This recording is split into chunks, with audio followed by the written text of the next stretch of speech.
comprendre l'autre, d'évaluer la situation, de frapper quand il faut. Alors commence aujourd'hui à t'imposer une discipline.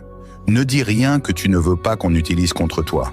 Chaque mot doit être une arme, pas une fuite émotionnelle. Mais pour contrôler ta bouche, il faut d'abord dompter ton esprit. Parce que c'est là que naissent les mots, les réactions, les décisions. Ton esprit est un champ de bataille où tes pensées se livrent une guerre constante. Si tu ne le maîtrises pas, il te trahit.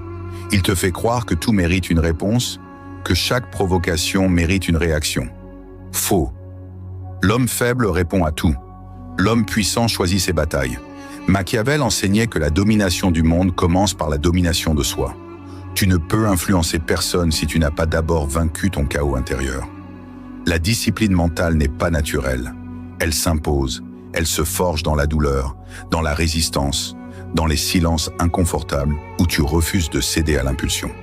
C'est quand ton esprit veut exploser que tu dois lui dire non. C'est dans ce non que tu deviens maître. Chaque fois que tu ressens la colère monter, rappelle-toi que ta réaction décidera de ton sort. L'homme qui réagit perd. L'homme qui calcule gagne. Si tu te laisses dominer par ton humeur, tu seras manipulé par ceux qui sauront te la provoquer.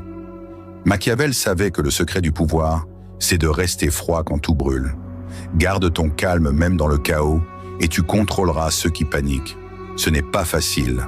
Ton ego voudra répondre, ton orgueil voudra frapper, ton cœur voudra se défendre. Mais rappelle-toi, la majorité échoue parce qu'elle veut avoir raison. Les puissants réussissent parce qu'ils veulent le contrôle. L'émotion est un luxe pour les faibles. La maîtrise est un devoir pour les forts. Regarde autour de toi, la plupart des gens vivent comme des esclaves de leurs humeurs. Un mot les irrite, une critique les détruit, un échec